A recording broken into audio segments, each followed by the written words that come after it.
And the title of the song is also the title of the preamble, or the first words to the preamble of the Constitution of the United States. And I'm just going to read that really quickly so we can be working from a shared text. The preamble to the Constitution reads, "We, the people of the United States, in order to form a more perfect union, establish justice, ensure domestic tranquility, provide for the common defense, promote the general welfare, and secure the blessings of liberty to ourselves and our posterity, do ordain and establish this Constitution for the United States of America." A couple of things to think about in terms of the preamble. The preamble it doesn't have a lot of legal teeth, so to speak, right? It's the Constitution itself that actually sets out the terms for how you might adjudicate or litigate various issues related to rights, civil rights, and legality here in the United States. But it's an important piece of the document because in a lot of ways it sort of articulates or set the stage for what the spirit of the Constitution is supposed to be, right? We the people, it's establishing what thematically the Constitution is supposed to be about. And so this song by A Tribe Called Quest has been resonating with me over the last several months. You know, as a scholar of hip hop culture, I spend a lot of time just listening to the music and like riding with it, driving with it, doing different things, thinking through it.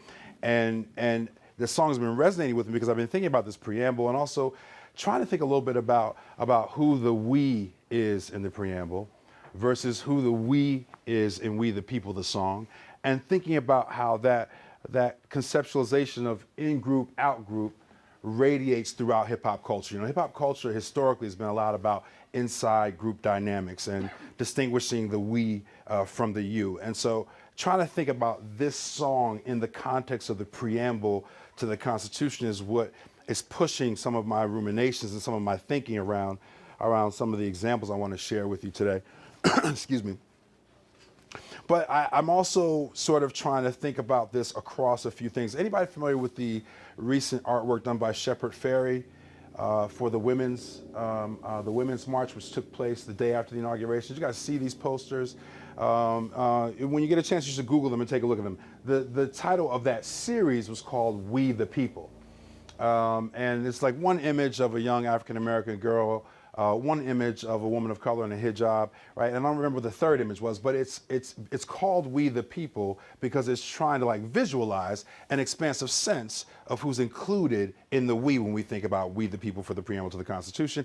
And also I think when we think about We the People, the way that A Tribe Called Quest is trying to figure that out in this particular song and video. And so that imagery from Shepard Fairey, the posters that we saw all around the Women's March, is imagery that I think of as like corrective art, right? If historically the we was too exclusive, if historically the we didn't include enough folks, that art, those posters were designed to try to say, hey, we're gonna correct this a little bit and expand it. So when I'm thinking about this concept of called corrective art, I'm actually thinking of it in its strictest dictionary sense, right? As art that is designed to correct or counteract something harmful or undesirable. So think about Shepard Fairey's posters from the Women's March as a visual representative or a visual example of some of the things that I think about. Those posters are trying to correct the representational limits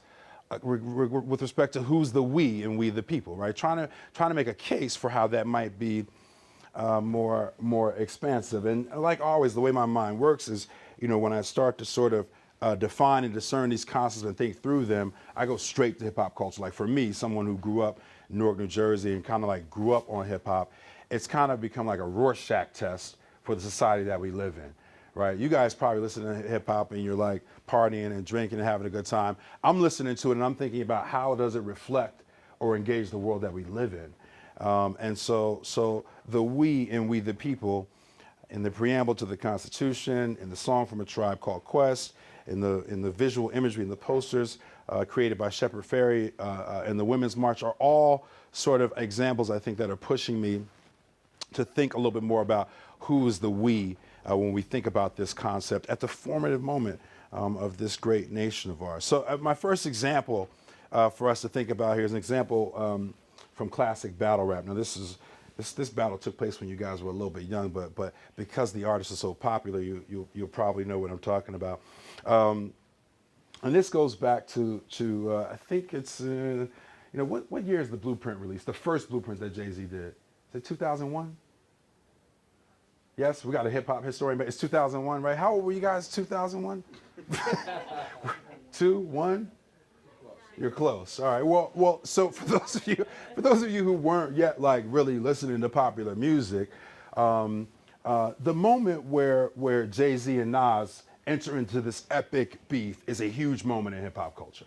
Part of it is because it's just about 5 or 6 years after the whole Biggie Tupac piece, and so there is a lot of tension around rappers even battling on record, because it's already been shown that sometimes what gets recorded ends up spilling out into reality.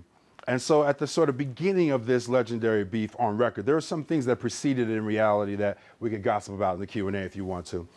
Jay-Z creates his songs called Takeover. By the way, we could debate this as well. I think The Blueprint is probably Jay-Z's best album. A lot of people hate when I say that because they think Reasonable Doubt or they think the Black Album, but I actually think The Blueprint is his strongest record. Song on that album called Takeover is produced by Kanye West. This is before Kanye was crazy. All right, before he was crazy, he was like a really good producer and like a straight up artist. Produced by Karis, and there's a line in there so the Takeover is a song where he's coming at Nas, but he's also dissing other rappers. And one of the other groups of rappers he's dissing is a group called Mobb Deep. And the line goes, then you drop Shook Ones. This is classic song. Anybody heard Shook Ones? Classic song from Mobb Deep. Jay says, then you drop Shook Ones, switch your demeanor. And he says, well, we don't believe you. You need more people. Right? He says, we don't believe you. You need more people. Now, again, I don't have time to go into this here. This is also somewhat debatable. I mean, Shook Ones, at the time which it was released, like one of the hardest rap records. You see the old heads nodding their heads? It's one of the hardest, it still is one of the hardest rap records ever recorded. And it's interesting because the group's called Mobb Deep, so it's already sort of referencing a big group. That we for Mobb Deep is a big group. Jay is disrespecting them in this, sort of battle rap, and his critique is not you don't have enough people, right? We don't believe how tough you are because you don't have enough people to back you up. Now, that phrase from Jay, we don't believe you need more people, has been quoted by so many people. I can't even list folks, like just in normal everyday conversation. Different artists have quoted it and used it in their songs, and I think part of it is because it has a very special significance in terms of defining how we is conceptualized within hip hop culture. Remember, I'm thinking about here how hip hop is kind of a Rorschach test for American society, how it reflects and how it engages critically concepts that are going on in the world and in our nation. And that whole idea that you need more people, by the way, is, I think, underscored by A Tribe Called Quest, and in some ways works at the centerpiece of how Jay-Z is trying to take down these guys in this sort of beginning of this huge beef that's going on within hip-hop culture. I could talk a lot more about that, but I just want you to think about that line, we don't believe you need more people, as yet another entry into this discussion around how we is conceptualized from within hip-hop culture. Now, if you flash forward to a classic album that you guys will be familiar with, Kendrick Lamar's To Pimp a Butterfly, you guys know this record, yes? Yes, just shake your head. Yes, have you heard this record before? Won a few Grammys, has done pretty well. There's a classic anthem on that album. It's called "We Gonna Be All Right," right? And last year for Black History, I spent a lot of time talking to college students about how that song became an anthem. And I just want to share a little bit of that with you so you can appreciate both the we that's in We Gonna Be All Right, but also think a little bit about how a song becomes an anthem, right? How does a song become something that transcends radio or transcends the internet and has people like chanting it in the streets? How does it become something that's identified with a social movement? And I think there's two reasons why.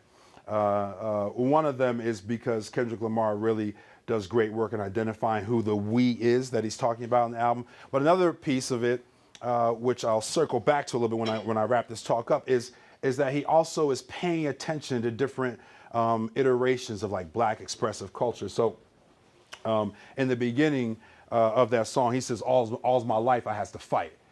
Right, and the reason why he screams that in the beginning is because first it taps into the themes of the song, which is about how people have endured through racism and oppression in America. Right, that's part of what the song is about. That we're going to be okay because we've been through some crazy shit before. Right, excuse me, I can't help but curse. I'm in a Catholic school. You know what I mean? It's terrible. I was raised Catholic, so it's kind of is what it, so he does a good job of defining what that we is, but that the opening quote there, "All's my life has to fight," is a specific allusion to classic Alice Walker novel called The Color Purple. This is, you guys might remember, Oprah Winfrey plays Sophia in The Color Purple, and she's the one who says those lines, and she says those lines at a very, very pivotal moment in the narrative of The Color Purple. So here you have Kendrick Lamar in 2015 or 2016, whenever he releases this album, thinking about and alluding to a really specific moment, not just in American history, but in African American literary history, right? And what's happening is that Celie has essentially told Setha's partner that he should beat her. Right, and I don't want to get too deep into the narrative of The Color Purple, but it's a narrative about black women wrestling through oppressive conditions in America, and the point of that spear being black men. Right, so it's a complicated narrative. Right, there's racism and white supremacy, but there's also patriarchy within the black community. And so Celie, who's the main character of The Color Purple, tells Sophia, who's played by Oprah Winfrey, that she, tells her husband to beat her. Right, in order to keep her in line. And after Sophia whoops her husband's butt, she goes back to Celie and says, "All's my life I have to fight." Right, she's saying to her friend, like, I've been fighting all my life. How dare you tell him to contribute to my oppression? K-Dot takes that moment from The Color Purple and uses it as a sort of epigraph for the song "We Gonna Be All Right." It's one of the reasons why and how that song becomes this really powerful anthem, because it taps into history and taps into African American literary history, and it gets at the complexities of who is we, right? It sort of gets at the complexities of who's considered inside or outside a particular group. The hook from Kendrick Lamar goes, when you know we've been hurt, been down before, when my pride was low, looking at the world like, where do we go? And we hate po-po, right? Want to kill us dead in the street for sure. I'm at the preacher's door, my knees getting weak. You guys know the hook pretty well, right? That's a really important frame of reference, given how he starts the song with that allusion to Alice Walker's great novel, The Color Purple, in the Steven Spielberg film. Based on that same particular text, right? He's sort of trying to access a particular history, and part of what he's doing is establishing that historical narrative through the use of "we," right? When he says we hate po-po, right? This is a little bit of exaggeration here, but he's trying to tap into concepts from Black Lives Matter, right? When he's talking about police killing people dead in the street, he's arguing for a specific "we" that we've all seen in the media and that we've all seen through imagery in the media. And what's challenging about that "we" is to think about the ways in which people who may not think of themselves as being included in it can connect to the social justice narrative that he's trying to articulate in that particular moment. So when we go back to A Tribe Called Quest here, the opening line of the song, and I think it's the same in the video, says, "We don't believe you because we the people." It's an adjustment on Jay-Z's sort of example, right? He doesn't say, "We don't believe you need more people." He says, "We don't believe you because we're the people." And then the hook, right? Black folks must go, Mexicans must go, poor folks. But this is before any immigration ban or anything that's happened in the contemporary moment. This is A Tribe Called Quest, and particularly Q-Tip, thinking about, right, our capacity as a nation, right, to roll back our tolerance and our appreciation for the very core principles of what this nation is about, right? About how immigrant populations make this nation greater. Now, two really tricky pieces here, right? Because he leads with black folks, and he goes on to Mexicans and Muslims and gays and goes on. But we should be clear, pretty clear here. Number one, black folks, black Americans here are not immigrants to this country, right? Many black Americans were stolen from colonized lands and conscripted into slavery and brought here, right? So it's a clear distinction to make between the black experience in America for many folks that are here versus the immigrant experience. But Q-Tip, understanding the we the people concept in the spirit of the Constitution articulated in the preamble, is trying to tap back into that, right? When he's thinking through we the people for this particular song. And so he's trying to actually expand once again how the we is conceptualized. Again, we don't want to make the mistake of lumping black Americans in with immigrants. Everyone has their own sets of experiences, right? Black folks did not immigrate to this country. But through Q-Tip's framework here, he's trying to draw connections between different people's experiences. And obviously in that hook, you know, all you black folks must go, all you Mexicans must go, all you poor folks must go. He's thinking critically about how as a nation, again, this is before Trump, how as a nation, right, we're prepared in some ways to roll back the very, very core of the principles of immigration and diversity upon which the spirit of that preamble to the Constitution is actually based. Again, thinking about how hip hop is inextricably linked with the real world in which we live, and how these artists are thinking through complex ways of deconstructing concepts like we, or who's included in the we, that we need to think about. So for Q-Tip, this is a different we, right, that he's conceptualizing, maybe even than the we that's conceptualized in the preamble to the Constitution. Now, we didn't see this piece in the video, but there's sort of this there's like a Black Mirror moment in the video. Anybody watch Black Mirror in here? Show of hands, few folks. All right, I'm gonna absolutely ruin at least one episode of Black Mirror for you guys. Sorry, I know, sorry, but just one. I'm just gonna ruin one. But there's a scene in the Tribe Called Quest video where you can see the characters of that world have this sort of, there's certain episodes in Black Mirror where let me just explain Black Mirror first. So Black Mirror is like a 21st century version of the Twilight Zone. Wait, they're too young. You guys don't know what the Twilight Zone is. Okay, so Black Mirror is a show that speculates about a very near future, right? Like just a few years into the future, and it speculates about what happens in the interface between technology and human beings. And each episode is a standalone episode, which is why it's okay for me to ruin the one episode I'm going to ruin for you, because you can still enjoy the series by watching other episodes. I think it's an absolutely brilliant show. I won't belabor this sort of etymology of the Black Mirror, because that even gets a little bit deeper in thinking and theory. But it sort of plays with how technology shapes and in some ways ruins our lives in the near future, how it dehumanizes us in the near future. And there's a scene in the Tribe Called Quest video that's kind of sampling some of those experiences of the characters in the Netflix series Black Mirror. They have the little computer overlays over their eyes. Like they don't, it's kind of like, what's it called? Google glasses, but they're like contacts. Right, like people being able to interface with technology literally through small pieces of wearable technology, and what that does to sort of shape who you are and where we are. So in thinking about the different we that A Tribe Called Quest is trying to push for in the video and in the song, it reminded me of Black Mirror. Now, Black Mirror is not always about race. But there is a particular episode, I think one of the most horrifying episodes of Black Mirror is an episode called White Bear. Right? You guys have seen White Bear, right? And so I'm going to try to say this without spoiling it too much. But there is a character in White Bear who is a woman of color. And the scene opens with her being hunted. And as she's being hunted, you can see like folks in this community coming out with their cell phones, and they're like recording her every move. No one is stopping to help her. Right? Like no one is communicating with her. She's like completely ostracized from this community. Now, how can I talk a little bit more about it without spoiling so much? So you follow her as she's being hunted, essentially, like an animal.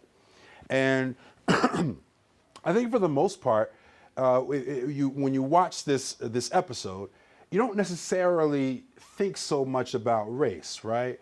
But there's a way in which the best way for them to articulate the sort of Twilight Zone kind of scenario that unfolds is for this character to be a woman of color, right?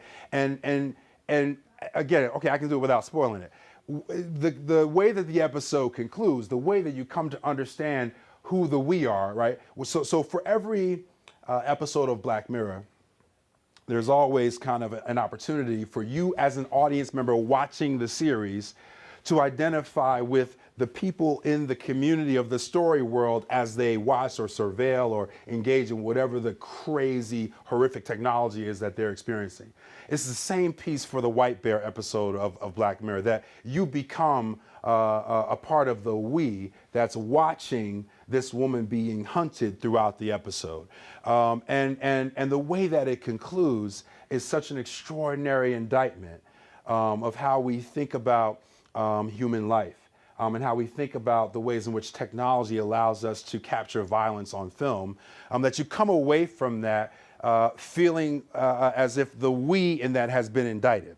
And I say all of that to say, all I'd say is that is, I think, where Q-Tip is in the Tribe Called Quest song, right? He's saying that it's us, it's we are the ones who are saying that we can ostracize people who don't look like us, that we can sort of push out or push away people who don't think like us, right? And that's why it's so important for the we that he conceptualizes to be Black folks, Mexicans, poor folks, gay folks, right? It cuts across a lot of different identity positions in order for the indictment to be palatable to everyone that's watching. I would argue that every episode of Black Mirror is like that. Did I do a good job of not spoiling White Bear? And you can watch White Bear. I'm just have to check with the people who've seen it. You can watch White Bear now and see how that episode pulls you into a we that indicts a certain level of intolerance for humanity and for human life, right? And I think that's what gets at the core. So just a couple more examples here, and I'm going to shut up, and I want to hear kind of what you think. So I went to go see Isaiah Rashad in Philly. Did you go see him? No. Isaiah Rashad, any Isaiah Rashad fans? Oh man, just a couple. Isaiah Rashad is outstanding. Crystal's like, Peterson, what are you talking about? All of this hip hop stuff. Isaiah Rashad, an artist out of Tennessee, outstanding artist. He's in the TDE camp, so he's in the Kendrick Lamar Schoolboy Q camp. Did his first show in Philadelphia on Saturday, right? And there are parts of the show where he will like play other songs. Like for example, when he closed his show, he played "We Gonna Be All Right," which I'll circle back to in one second. But earlier in the show, he played a song called FDT, right? You guys know what song I'm talking about by YG and Nipsey Hussle. And it's interesting because, again, this is a song that was released before Trump emerged as president. FDT is F Donald Trump, if you wonder what that stands for. And I'm not gonna, it's a pretty profane song. I'm not gonna rehearse the lyrics, but you should pay, because sometimes when he played it in the show, right, everybody's just going crazy, like screaming, like, FDT, everyone's, it's an insane moment in the show. And I'm just like the old guy sitting in the back, like, man, did all these people come out and vote? Like where's all this energy coming from? But the song, plays a lot with ideas that I'm still trying to wrestle with in terms of who is the we, right? Because there are lots of references to different moments in Black history, like they reference the Black Panthers, they reference Rodney King, the LA riots, Nation of Islam. And so they're constructing a very sort of Black we that is hating and yelling this expletive at the President of the United States. What's interesting to me about how the we is constructed in FDT is not that it's not just that it says, hey, there's this group of like hip hop generational folks who are spewing this, but that if you read the lyrics, it's the lyrics that's trying to construct a we that's a fairly Black we.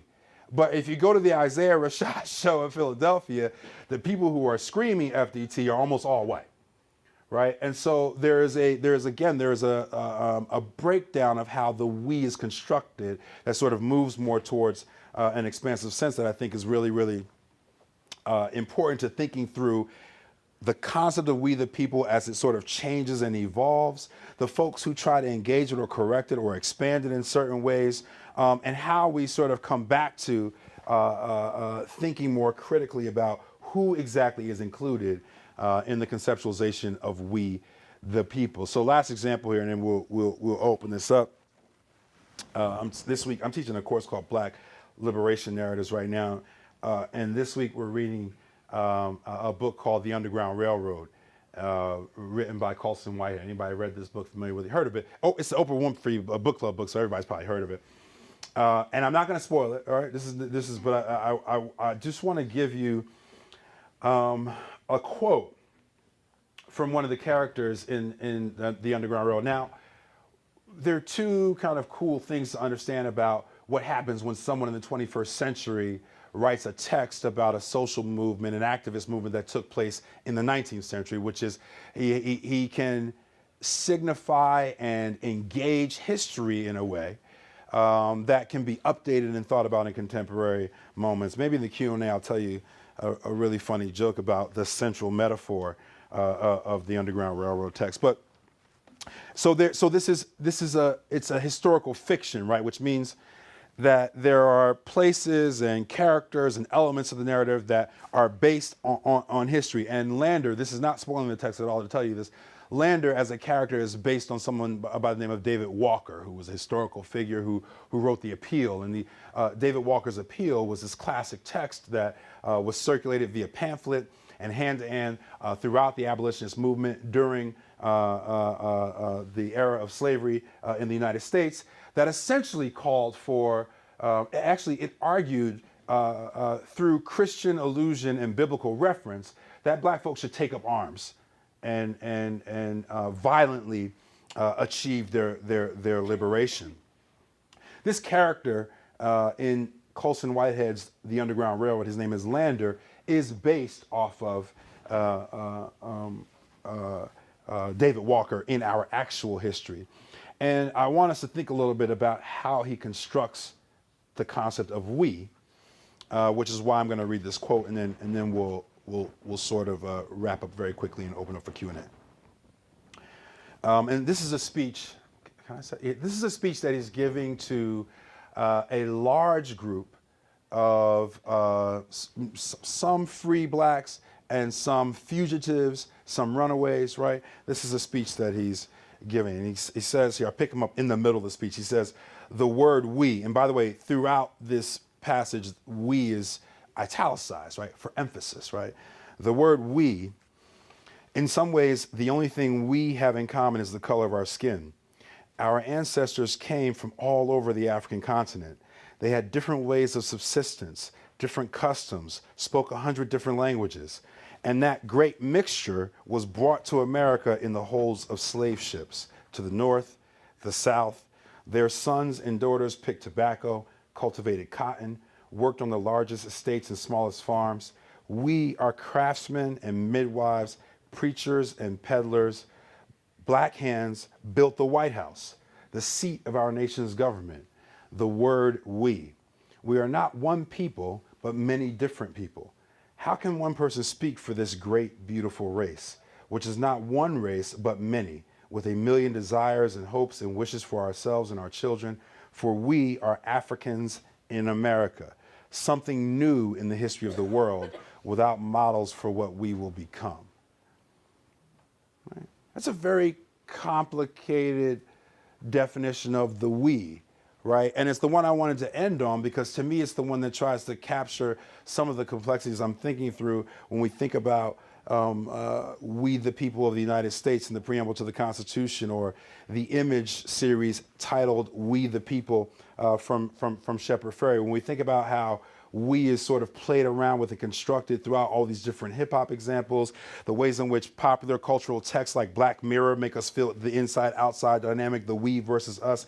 But it's actually Whitehead in the 21st century thinking about this historical moment that I think gives us the most expansive one. Because if you think about the origins of humanity on the continent of Africa, if you think about the great variety and diversity within and amongst black folks here in America, it is the argument, right, the case in point for how we might get at the expansive nature of we the people that I think is most appropriate for us to be considerate of in the 21st century. Thank you.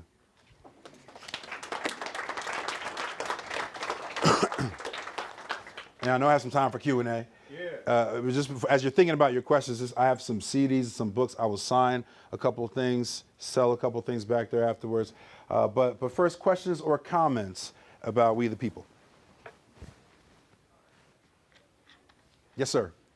I think this idea you were talking about of we as a collective that kind of goes across racial lines or across social lines is not anything particularly new in America. And I think back to something that I learned in American history class when I was at history in high school, which was Bacon's Rebellion, which kind of surfaced together out of this underrepresentation of need and people, both in government and in social dynamics and social powers. I don't know, I was just wondering if your thoughts translated all the way back to the development of America, or if it's more in the modern context.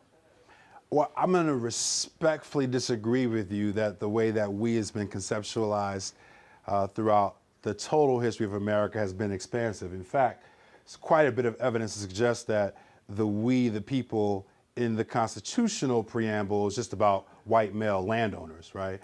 There were folks who immediately challenged that, but it took quite a bit of time before that we included people who did not own land. Quite a bit of time before that we included women, right? And my argument in this piece is, in a moment where the expansive sense of how that we is constructed is being challenged by policy here, I'm thinking about the artists that are sort of pushing back against that even before the policy was put in place, right? There are artists who are already sensing an intolerance, right, around that. But I think if we look at the history of labor and class resistance, we would find some of the same limitations on how the we is constructed. When you read the literary history of black folks who were engaged in the Communist Party in America in the 20th century, right? They continuously bumped up against racism and sexism within the Communist Party, a party that by its ideological definition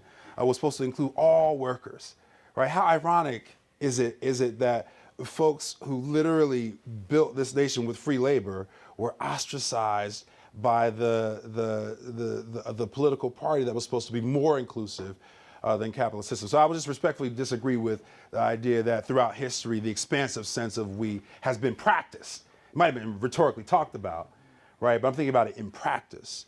And also important for us to platform and acknowledge the artists, right, who are doing that work. So Shepard Fairey he's not a rapper, right? He's trying to do some of that work just visually. Black Mirrors, the writers are white.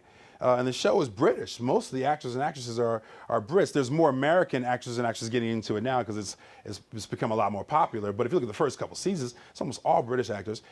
But they also thinking about, smart ways to not just expand how we gets conceptualized, but also to indict you as a part of the we who is using technology to diminish what our humanity is. Does that make sense?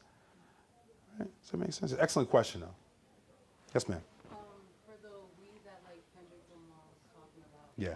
what do you think is responsible for that? Is it people or the institution? So I'm not sure I understand the question. That's a complicated question. You mean in terms of what he's going for, what he's trying to get across, is it more institutionally informed or is it more informed by the individuals? Who created this? That's a very deep question. So on the one hand, the song is a critique of institutional racism. And those of you familiar with Kendrick Lamar's work knows that he's really critical of institutions, right? And really has a complicated concept of being institutionalized, like what that means, right? So I think there is a critique of institutions, but at the same time, and I don't know Kendrick Lamar, right? I mean, I don't know if when he made this song, he thought this is gonna be an anthem. Like when I say it's an anthem, it's a song that people sing out in the streets when they're marching, right? It's a song that people go to when they think they're under duress. And so there's a people part of that too that I can't imagine that he anticipated that. I mean, I'm sure he knew it was a hot song, right? I mean, I'm sure he's an incredible artist, so he must have known it was gonna be a good song or a catchy song.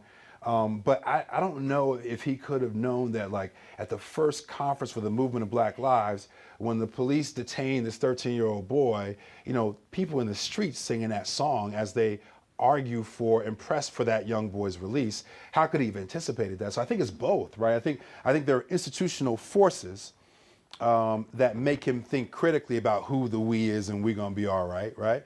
But then there's also just like the power of the people in the streets of there are people who just embrace the song in such a way. We got books named after it. You got, people using it as a chant. I mean, I don't know if he could have anticipated how the we could really tangibly become contagious and embrace, or people to embrace it in the way that he did. I don't know if that is a good answer to the question, but I think it's both. Right. Professor Lucky. I have a question about, you sort of hinted at it quickly and then moved on when you were talking about We the People Quest song. Arguing that I think you were arguing that the same people who are the we are the same ones who are intolerant, right? Is that, Yeah. so that it makes me wonder about who the we is and who the you is, Yep. right? And is that what you're arguing, that these same folks that are getting kicked out essentially are the same people who've been the intolerant ones? So when I think through this, and I'm actually working on a piece on this, right? That's exactly right, which is, it's Q-Tip's narrator who's saying, all you Mexicans must go, all you poor folks must go. And so I think when we think about we the people historically, we tend to think like, well, this is like white male, patriarchal, landowner intolerance, right? But Q-Tip is doing two things that I think is really, really important here. One, he's saying it ain't just them, that there's enough intolerance. Well, look at all the people that he lists, right? Muslims, gays, right? There's intolerance all around, and that we all have a coordinated we, whereby and through which we ostracize the other, right? That's not just the purview of white male patriarchy, right? There are black folks who are Islamophobic, and there are Latinos who are homophobic, right?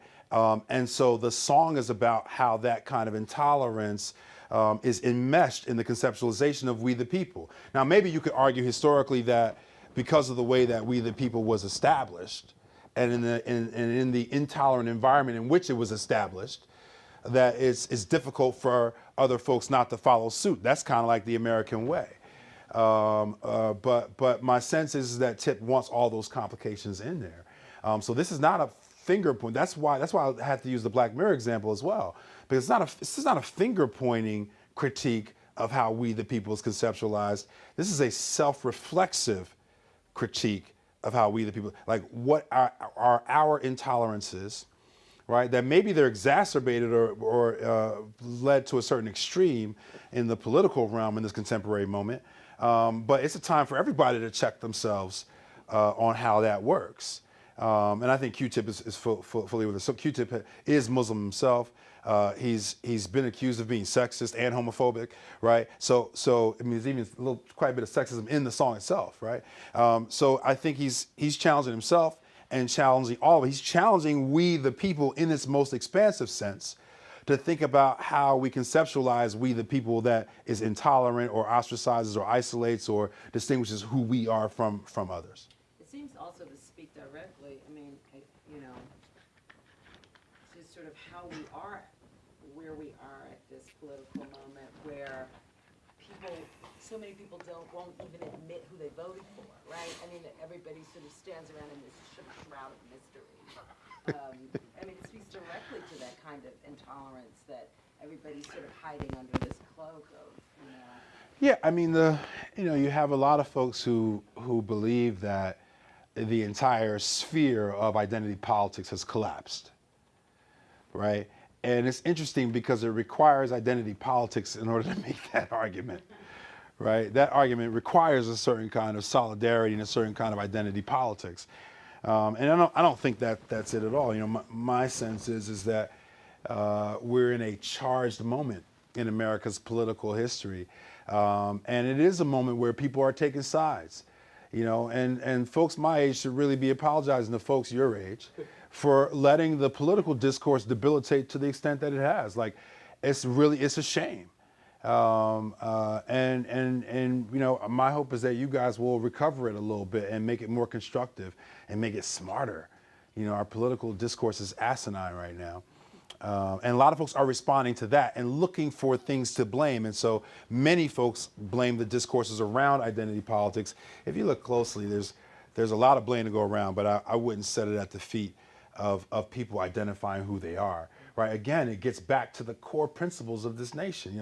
And the reason why I think it's important to think about the preamble not as the adjudicating arm of the Constitution, but as the statement that tries to establish what the spirit of it is because, to my first question from the gentleman right here, it's difficult for us to pin down what they really meant when they meant we. We could have that debate.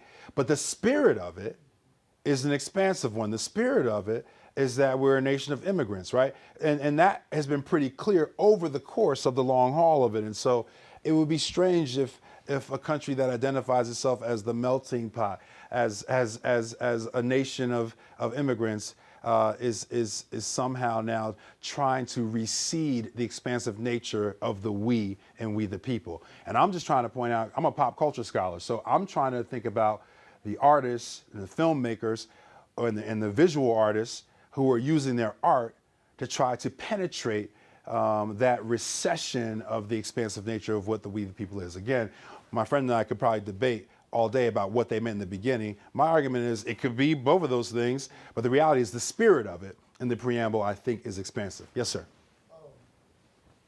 First, I definitely agree about when it comes to that preamble, them being specifically talking about white male landowners. Sure. Speaking of politics, are you familiar with the song "Good Politics"? Yes. Yeah. So, like, could you talk a little bit about that line? He's like, "Ain't nothing new but a flu of new Democrats and the blood of kings." Yeah, wow, this guy's quoting K-Dot. Yeah, I mean, so let me just be clear, and I have other issues with some of K-Dot's lines. I honestly believe, this is not to say that there's not blame to go across. There's certainly bipartisan blame for where we are. There's bipartisan blame for the socioeconomic and cultural factors that inform where we are. But I am more and more suspicious of false equivalencies than I've ever been in my whole life. Like I understand it as like a Socratic or a rhetorical move that people make, particularly in political discourse.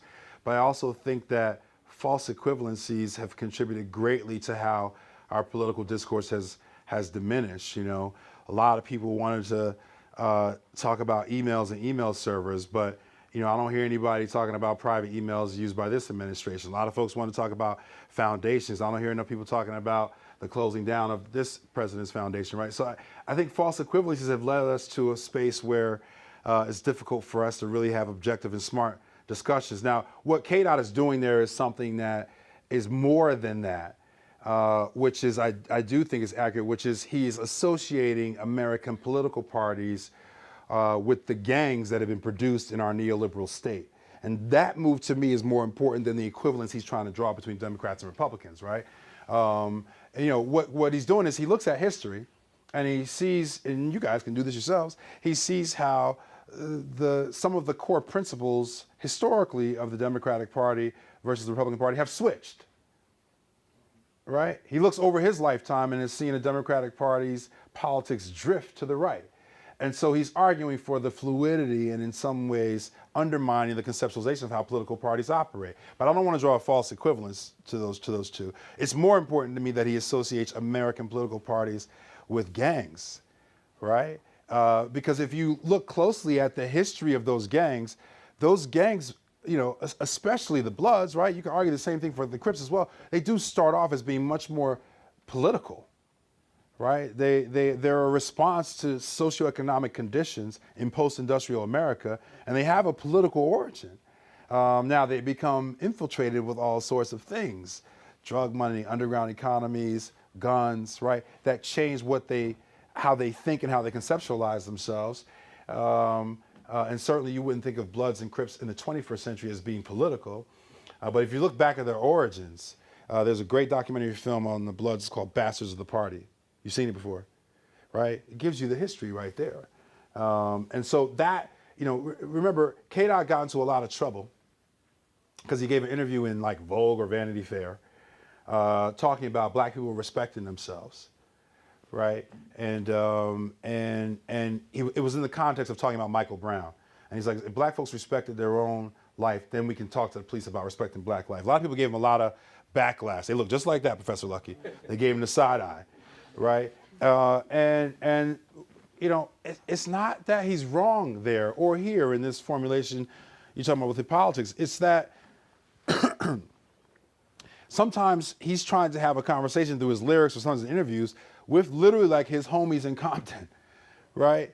And it's complicated to try to have a conversation. If you grew up in Compton or you grew up in North Philly or you grew up in Newark, New Jersey, where I grew up, and you grew up around in a black community where it does appear that the value for black life amongst black folks in there is not what it should be, you want to be able to have a conversation with them. What KDOT has to understand and appreciate is that there are structural forces that contribute to that. Some of it is about behavior, and we should check that and talk about that. But that can't be all that we talk about, right? And again, it's a false equivalence, right? Like, every black person or most black folks who shoot other black folks in the hood are getting arrested and they're going to jail, they're getting prosecuted, this and that, right? That's not what happened to the person who murdered Michael Brown, right? And when you layer on the fact that citizens paid the salary of the person who murdered Michael Brown, when you layer on the fact that that person wears a badge and has took an oath to serve and protect, when you layer on the fact that when we look at the stats and the data about who gets killed unarmed by police and how often that happens, every 28 hours, right? Then you see what I'm saying? That's the problem with false equivalencies. KDOT made a false equivalence about respectability politics and black people respecting life and police killing black folks that doesn't maintain when you think critically about it. So there are pieces of that analogy between American political parties and American gangs that I like, but I'm very, very suspicious of false equivalencies. I think we have one here. Yes, sir. Yeah. You said when you listen to music, hip hop, rap, that you listen to it and like you try to analyze it, but then you brought up the college kids when they listen to it, they're drinking, they're partying. How do you combat something like that, where there are a lot of people that listen to the music, but they're not thinking of how it speaks to racism, especially how it's institutionalized? Yeah. They're thinking about dancing, getting drunk, or then people that don't even listen to the music because they think it stands for something that they're completely against. Yeah, I thought I was gonna be able to get away with that comment, but you got me on that. You got me on that. $1 million question here. Let me first say this, that I'm not one of these old head hip hop people who hate the music that you guys listen to, right? I have some critique of it sometimes, try to critically engage it. That's number one. Number two, I believe that the music can stand on its own terms as an aesthetic piece of art. That it doesn't have to be engaged in all the, elaborate political, social things that I see in it. That is to say that if you listen to We Gonna Be All Right at the frat party and you're jumping up and down and having a good time, to me that, art should be able to do just that. And I don't want to be critical of that because I don't want to diminish the art of hip hop culture exclusively to its political content or its capacity to engage socially. It has an aesthetic value. And in fact, if you think about the way, particularly how hip hop music makes you move, how it makes you feel, how you can sometimes hear that bass, feel the bass in your chest, like there are visceral and tangible responses to the music that makes you want to dance. That in and of itself is to me a powerful thing in terms of art and aesthetics and what art's supposed to make you do. The fact that it makes you feel good or makes you want to get high or makes you want to get drunk. I mean, music is supposed to do that. And so I don't want to diminish that. Let me say that piece first. You will see me beat up on casual listeners to the music only because my own personal preference is to think about the social, political, social economic work that these artists are engaged in. I mean, for me, to listen to K-Dot and not think about the history he's trying to tap into, to me, it means you're losing some of the experience. But I get told all the time by my students, I teach hip hop classes, and like, when we finish the class, these students will come to me and I can't listen to the music anymore the way I used to. Like, they're like mad, right? And I'm like happy. I'm like, yo, beautiful, but perfect, job done. But so I don't want to rob young people of that, because if we're all honest, I mean, when I first started listening to Tribe Called Quest, I was listening to it at parties where people were drinking and smoking. I wasn't doing any of that stuff. I'm an angel, you know. But that's you know what I mean. That wasn't my introduction to the music, but that's the environment in which I fell in love with A Tribe Called Quest. You know, the idea that I'm standing here now giving an hour talk about a song made by Tribe Called Quest, my homies in college would laugh at me for that, right? So I want to be able to appreciate the pure aesthetic value of what hip hop music is and what it does. But at the same time, I challenge young people all the time to be proactive listeners, to critically engage it, to think about the socio-political work that some of these artists are trying to do. And honestly, just to think about like how that kind of work changes our discourse. It can change our society. You know, it has impact on the world. And so I apologize for my offhanded critique of people just listening to music in frat parties. That is just my old fogey self, you know, seeping out in some Freudian fashion. The reality is that you should be able to just enjoy the music just to enjoy the music. And by the way, it's gotta be able to stand on those terms, I think, just exclusively as an aesthetic product. All right. Yes, ma'am. I'm interested in the way you use the word corrective Mm-hmm. in terms of the preamble to the Constitution. Yep. So I'm wondering, one, how should we cast a vision for what the end goal of that correction is? And then how do we participate as a new we to make that happen? Yeah, my argument here is that, and remember, I'm using corrective not in some philosophical or theoretical way, just a straightforward definition, as in changing something that's undesirable, right? And the reason why I want to zero in on the fact that we the people is in the preamble, it's not in the Constitution. I want to zero in on the fact that you don't have lawyers using the preamble in the Supreme Court. That's not the way that it works. But if you speak to legal scholars about it, some of them will say it's about what the spirit of that is. That's a lot harder to pin down, but I'm trying to argue that is a sense of expansiveness without limits. Without limits. So the corrective here is not to at a certain point say, hey, we don't want purple people to come, or hey, we don't want this. The challenge is to embrace the fluidity of the best sense of what we the people means. And I think it's for artists to give us art that show us that. And show it to us in a critical way. So while I love the fairy posters, you guys should, if you haven't seen them, when you look them up, you'll realize you have seen them because they've been all over the place, right? I love those posters, but I like what Q-Tip is doing and what Black Mirror is doing more, right? Because they're critiquing us, right? They're indicting us. They're not just pointing a finger at other folks who are sort of trucking in this intolerant we. They're saying, to what extent are we engaged in intolerant we? So I want if there's a directive for the corrective, right? I want it to be self-reflexive, like where are our boundaries? Who are we ostracizing when we think about we? Who are we excluding when we think about we? And you got to be honest with yourself about that, right? And then beyond that, what are the best practices for keeping that we at play, for keeping it expansive, for keeping its boundaries porous, right? Even if you think about the rhetoric around borders right now, right? Trying to close everything off. I want something more porous, not because I'm not interested in national security, but because porous borders, by some estimates, gives us more national security, right? That it seems counterintuitive, because a lot of people think if you close off the we, like this is what nationalism is, right? If you close off the we can just take care of our own, right? There's very little in our history to suggest that that's how it works, right? What is in our history is that when we are fluid, expansive, when those boundaries around we are more porous, we're stronger as a nation. And I'm arguing here that hip hop artists and hip hop generational artists already been articulating that in really complicated ways.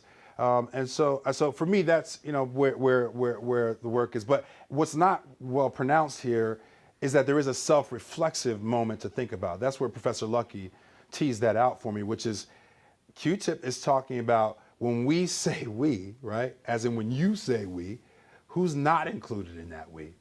And I think that's a tough question for us as Americans to think about in the 21st century. But I do think we're being challenged to think about that right now. Yes, sir. I listen to a group, it's called Run the Jewels, and on their third Run the jewels. that they released recently, there's a song called 2100, and it opens with how long before the hate that we hold leads to another Holocaust. And I think while you were speaking, I was thinking, well, what if it leads back to not the sense of trying to find a we, and that's how we fix it, maybe trying to find our individuality, and because we tried to create a we in our human nature to be a part of some bigger group, that we kind of created this hate and tried to look for being the same instead of being different as a good thing. Yeah, the hate that hate produced, right? I mean, but give it up though for Killer Mike and LP. What a great duo. I haven't listened to, this is Run the Jewels 3. You haven't listened to the most recent one. It's on my list. I'm going to get to it. You know, that's a good question. Like, you know, in the processes of trying to construct these we's, are we creating more boundaries, and is it going to lead us down the wrong path? You know, let me just reiterate this because I want to be crystal clear here. I don't think we're going to arrive at a fixed notion of what we is, and I don't want it to be fixed, right? I want it to be expansive and fluid. I want its boundaries to be porous. Even though I'm critiquing some of these conceptualizations of we, I want them to maintain. The reason why I think that last piece is so good, and again, I don't want to spoil anything else, but if you read that passage in the context of the Underground Railroad, you see a lot of different cool things that he's doing there. That it seems as if he's creating this we around a boundary of Africans in America. But he's actually talking about Africa as the birthplace of humanity, right? He's actually talking about the full physiological and anatomical complement of black folks, which is, you know, all kinds of features, all kinds of complexions, all kinds of hairstyles, all kinds of hair textures, right? And that's represented in the text. So it seems as if he's closing off a we when in fact he's giving us a we that might ultimately be a little bit more universal. And I privilege that one because I'm a literary scholar too, but two, because it helps to sort of capture all the anxiety around the we that we see throughout. By the way, there's anxiety in the we of we the people in the preamble. Even that we, even though we can debate, is it just talking about white male landowners? Is it something bigger than that? We could debate that, but there's some anxiety in that, even in the formulation of the sui generis document of this thing. So that's a great question, but I'm optimistic about the construction of a we that's porous, expansive, fluid, even if it doesn't appear to be so. I think this might be my last question back here. Yes, sir. I raised my hand as a member of the generation that needs to apologize to your generation before you pass it on to the next. And that is, my wife and I were raised in the ossified monolith of America the powerful in the mid-20th century. And in our lifetime, it's been blown up. Globalization blew it up. Technology blew it up. Immigration blew it up. And so a lot of what we may be experiencing is the last war of the dinosaurs. And He said it, not me, but that is the truth. your point on fluidity, I love the passage that you read from the Underground Railroad because it does truly explain. We were conditioned to want the consumerist, militarist image of the white power class that grew off the British yoke. Yep. And that got a little wider, but it was still a matter of get your stuff. Yep. Well, but now the stuff is just so much more pluralistic, so much more technical, so much more interesting, and we don't know how to do it. So y'all have to do it. We can't do it. Yeah. We don't know how to do it. And the African Americans in your struggle have given us a model, It's true. and I thank you. Yeah, that's not my work. That's like, you know, people who've done a lot more work than me in it. But you're right. There are models out here for us. And I think you're also, for all the folks who are like anxious about where we are, this is a last gasp, even though it's a global last gasp. It is a last gasp holding on to how empires operate in the world, how nationalism operates in the world. And so we should be critical and resist it and push back. But, you know, there's still the fact that the demographics of the world are what they are. And without genocide or multiple genocides, there's very little ways in which we can change that demographic destiny. But listen, I appreciate everybody's time today. Thank you so much for coming out.